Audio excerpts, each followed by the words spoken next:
नमस्कार. आजच्या या विशेष स्पष्टीकरणात आपण अधिक मास या अत्यंत कुतूहलजनक आध्यात्मिक काळाबद्दल जाणून घेणार आहोत. एक असा काळ जो दैनंदिन जीवनात एक अतिशय रंजक पण तितकाच कठीण नैतिक पेच प्रसंग निर्माण करतो. एका बाजूला अढळ श्रद्धा आणि दुसऱ्या बाजूला पोटाची खळगी भरण्याचा रोजचा संघर्ष. या दोन गोष्टी जेव्हा समोरासमोर येतात तेव्हा काय होतं? चला थेट या विषयाच्या मुळाशी जाऊया. सुरुवातीला या शब्दाचा नेमका अर्थ काय ते समजून घेऊया. हिंदू दिनदर्शिकेत अधिक मास याला अनन्यसाधारण महत्त्व आहे. हा काळ इतका शक्तिशाली आणि विशेषतः भगवान श्रीकृष्णांना अत्यंत प्रिय का मानला जातो?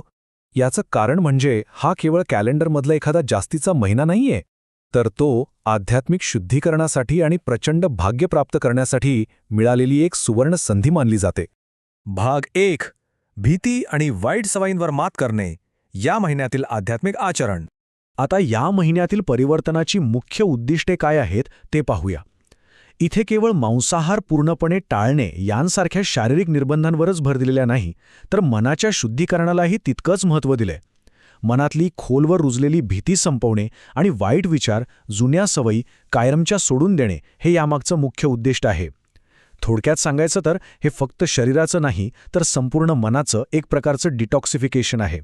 आणि सर्वात आश्चर्याची गोष्ट म्हणजे या ईश्वरी कृपेची सुलभता. संदर्भ सामग्रीत अगदी स्पष्टपणे सांगितलंय की या संपूर्ण महिन्यात जर केवळ एका दिवसासाठी, फक्त एका दिवसासाठी जरी मनापासून पूजा केली तरीही व्यक्तीला प्रचंड भाग्य मिळू शकतं आणि सर्व इच्छा पूर्ण होतात. विचार करा, एवढ्या साध्या कृतीतून एवढं मोठं फळ मिळणं ही खरोखरच साधेपणातील भव्यता आहे. भाग 2. नास्तिकांना दिलेले वचन, सार्वत्रिक कृपा आणि प्रामाणिक भक्ती. आता इथला सर्वात रंजक भाग पाहूया. ईश्वराच्या कृपेचं हे वचन थेट नास्तिकांपर्यंत कसं पोहोचतं हे खरोखरच थक्क करणारं आहे. एखाद्या व्यक्तीचा भूतकाळ काय आहे किंवा ती देवावर विश्वास ठेवते की नाही हे इथे अजिबात महत्त्वाचं नाही. एकमेव अट अशी आहे की भक्ती थेट हृदयातून आली पाहिजे. श्रद्धेची ही इतकी व्यापक आणि सर्वसमावेशक व्याख्या खूपच दुर्मिळ आहे, नाही का? भाग 3. तलावाकाठचे एक संत, भक्ती आणि व्यत्ययाची एक कथा. हे सर्व नियम आणि आश्वासने ऐकल्यावर आता एका प्रत्यक्ष प्रसंगाकडे वळूया. ही घटना एका मोठ्या संघर्षाची पायाभरणी करते. दृश्य असं आहे, तलावाजवळ एका झाडाखाली एक संत आपल्या शिष्यांना शांतपणे शिकवत आहेत. तितक्यात तिथे एक कोळी आपलं रोजचं काम म्हणजे मासेमारी सुरू करण्यासाठी येतो आणि अचानक एक दुसरा माणूस तिथे प्रवेश करतो आणि अधिक मास चालू असल्यामुळे मासेमारी करण्यास सक्त मनाई असल्याचं सांगून त्याला थांबवतो. पण त्या माणसाने कोळ्याला अचानक असं मध्येच का थांबवलं?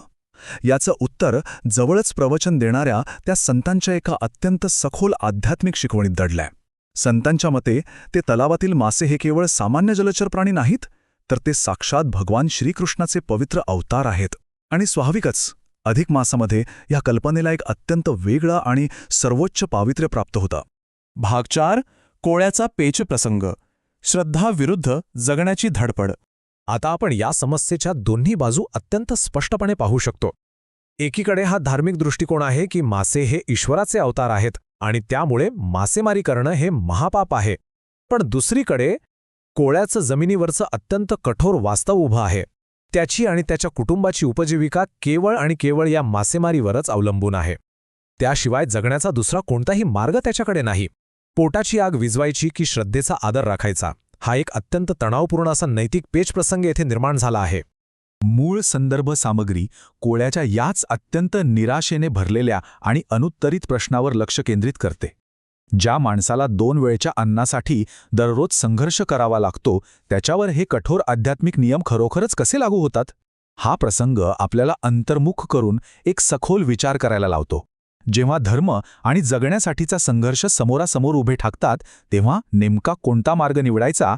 आणि अगदी स्पष्टपणे सांगायचं तर संदर्भ सामग्रीने या अटीतटीच्या संघर्षाचं उत्तर थेट दिलेलं नाही, तर ते उद्यावर ढकललं आहे. हा खरोखरच एक अत्यंत प्रभावी आणि मनात रेंगाळणारा शेवट आहे. जेव्हा माणसाची परमेश्वरावरील श्रद्धा आणि त्याची जगण्याची मूलभूत गरज यांचा असा संघर्ष होतो, तेव्हा नेमका समतोल कसा साधायचा? धार्मिक नियम पाळायचे की जगण्यासाठी तडजोड करायची? हा एक असा प्रश्न आहे जो बराच काळ विचारात पाडणार आहे. यावर नक्की विचार करा. आजच्या या स्पष्टीकरणात आपण इथेच थांबूया.